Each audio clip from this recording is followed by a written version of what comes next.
How to connect the steering wheel to Farming Simulator 22 Xbox. Hi there, welcome back to the channel. In this video, you'll learn how to quickly connect your steering wheel to Farming Simulator 22 on Xbox.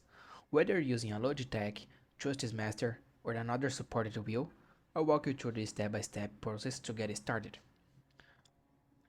Step 1. Check compatibility. First, make sure your steering wheel is compatible with Xbox.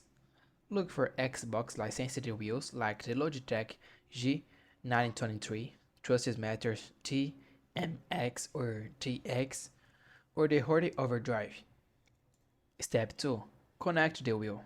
Now, plug your steering wheel into the one of the USB ports on your Xbox. Make sure all components, like pedals or shifters, are already connected to the wheelbase. Step 3. Power on in the right order. Turn on your Xbox only after the steering wheel is fully connected. Some wheels auto-calibrate and spin. Don't worry, that's normal. Step 4. Launch the game and configure controls.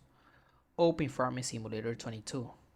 Go to Options, Controls, and check if your wheel is detected. Test the pedals, steering, and buttons to make sure everything responds. Step 5. Adjust settings. You can fine-tune sensitivity and force feedback inside the game settings. Every wheel behaves a bit different. Feel free to tweak until it feels right. And that's it. That was a quick tutorial on how to connect your steering wheel to Farming Simulator 22 on Xbox. If you found this tutorial helpful, please don't forget to like the video and subscribe to the channel for more tips like this. Thanks for watching, see you in the next one.